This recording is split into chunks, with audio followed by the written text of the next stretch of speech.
महाराष्ट्र की महाविकास अघाड़ी सरकार के भविष्य को लेकर फिर से अटकलें लगना शुरू हो चुकी हैं। इस बार वजह सरकार में शामिल राष्ट्रवादी कांग्रेस पार्टी यानी कि एनसीपी सुप्रीमो शरद पवार की नाराजगी बताई जा रही है। कहा जा रहा है कि शिवसेना प्रमुख उद्धव ठाकरे को मुख्यमंत्री बनाकर अब उन्हें अपनी गलती का एहसास हो रहा है। पवार वो शख्स हैं जिन्हें मौजूदा महाराष्ट्र सरकार का शिल्पकार माना जाता है कि उनकी वजह से ही कांग्रेस पार्टी भी शिवसेना के साथ में हाथ मिलाने के लिए तैयार हुई थी, वरना कांग्रेस और शिवसेना के बीच में 36 का आंकड़ा है, यह हम सब लोग अच्छी तरीके से जानते हैं। यह खबर कहीं और से नहीं बल्कि मराठी दैनिक तरुण भारत की रिपोर्ट से मिली है। इसमें बताया गया है कि पवार को अब पछतावा हो रहा है और उन्हें लगता है कि उद्धव ठाकरे को सीएम बनाना उनकी जिंदगी की सबसे बड़ी भूल थी।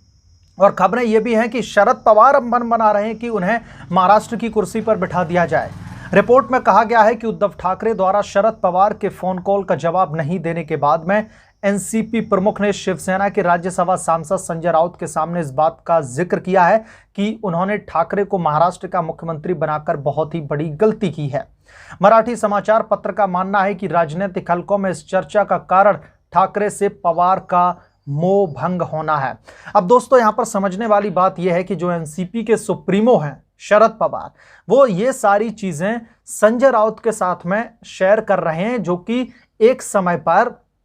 और अभी भी कई लोग मानते हैं कि जो महाराष्ट्र के मुख्यमंत्री हैं उद्धव ठाकरे, वो उनका जो है राइट हैंड माने जाते हैं। और शरद पवार संजय राउत के साथ में बैठकर ये डिस्कस कर रहे हैं कि उनकी जिंदगी की सबसे बड़ी भूल ये थी कि उन्होंने उद्धव ठाकरे को महाराष्ट्र की जो सत्ता की कमान है वो सौंपी है। और ये बहुत सारी नाराजगी इस बात से निकल कर आ रही है क्योंकि बार बार उद्धव ठाकरे की तरफ से शरद पवार को कॉल किया जाता है बहुत सारी मीटिंग्स के लिए, लेकिन शरद पवार का जो है मोह भंग हो चुका है उद्धव ठाकरे से। वो कॉल का जवाब नहीं देते, कॉल रिसीव नहीं करते। तो अब ये भी खबरें निकलकर सामने आ रही हैं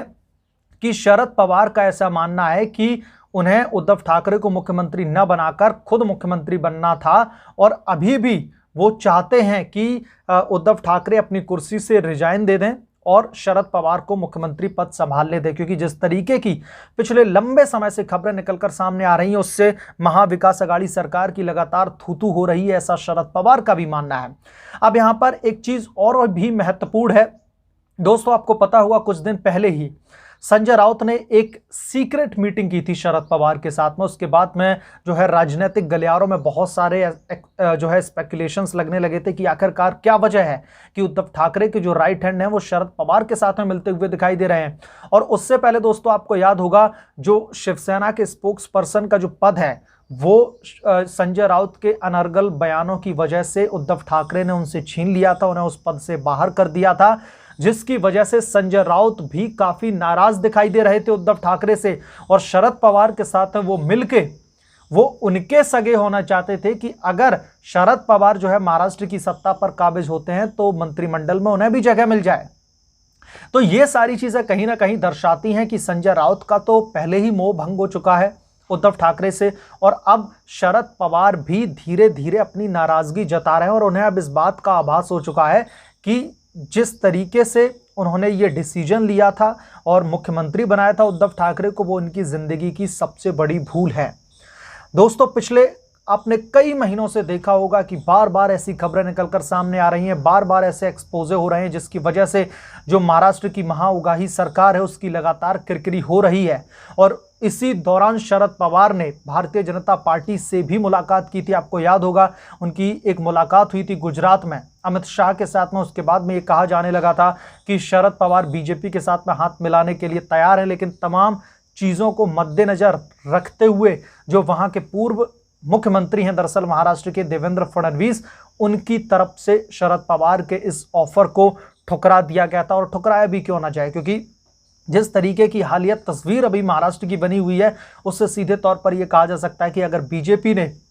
इन उगाही नेताओं के साथ में अगर गठबंधन अपना बनाया, इनके साथ में अलायंस में आए, तो यकीनन बीजेपी को भी बहुत बड़ी बड़ी आलोचनाओं का सामना करना पड़ेगा। बहरहाल जो डेली तमाम खबरें निकलकर सामने आती हैं, तमाम जो राजनीतिक विश्लेषक जो हैं वो बताते हैं कि महाराष्ट्र की सरकार कभी भी गिर सकती है। और अब जो गिरने के वो कई सारे दोस्तों कारण हो चुके हैं, क्योंकि अनिल देशमुख के ऊपर गंभीर एलिगेशंस लगना, बहुत सारी ऐसी चीजें निकल कर आना जिसकी वजह से महाराष्ट्र सरकार की फदफद हो रही है। और जो लोग उनके साथ में जो है वो तंबू दरअसल पकड़कर बैठे हुए थे भ्रष्टाचार की आंधी से गिरने से बचाने के लिए, अब वो तंबू जो एक शख्स हैं शरद पवार जो पकड़े हुए हैं, वो खुद ही ये चाहते हैं कि उद्धव ठाकरे महाराष्ट्र के मुख्यमंत्री न रहें। उद्धव ठाकरे को महाराष्ट्र का मुख्यमंत्री बनाकर उनकी जिंदगी की सबसे बड़ी गलती थी और उन्हें यह आभास हो चुका है। तो क्या शरद पवार शिवसेना से अपना जो उनकी पार्टी का समर्थन है वो वापस लेना चाहते हैं, या फिर प्रेशर बनाकर यह कहा जा सकता है कि इतने साल तक तुमने महाराष्ट्र की सत्ता पर राज कर लिया, अब मुझे मुख्यमंत्री बनाया जाए, इतने दिनों तक तुमने उगाही जैसे लोगों को बढ़ावा दिया, अब मुझे भी मौका मिलना चाहिए। तो क्या बारी बारी से अब लोग भ्रष्टाचार को अंजाम देंगे महाराष्ट्र में, या फिर शरद पवार अपना समर्थन वापस ले लेते हैं और महाराष्ट्र की सरकार गिर जाती है?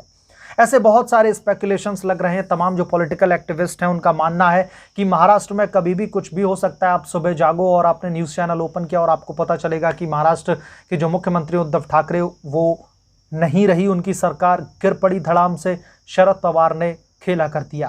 बहरहाल जो अब शरद पवार को अपनी गलती का एहसास हो रहा है और उनका मानना है कि उन्हें मुख्यमंत्री नहीं बनाना चाहिए था उद्धव ठाकरे को, उसे लेकर आपकी क्या राय है, आपका क्या ओपिनियन है, आपका क्या पॉइंट ऑफ व्यू है, मुझे कमेंट सेक्शन में जरूर लिख बताएं। बहरहाल इस वीडियो में इतना ही। जल्द मिलूंगा किसी दूसरे वीडियो के साथ में, दूसरे अपडेट के साथ में। तब तक के लिए धन्यवाद। और हाँ, अगर आप लोग चैनल पर नए हैं तो प्लीज़ चैनल को सब्सक्राइब कर लें और साइड में बने बेल आइकन को भी प्रेस कर लें, ताकि जब भी मैं कोई नई वीडियो लेकर आऊँ तो सबसे पहले नोटिफिकेशन आपको मिले।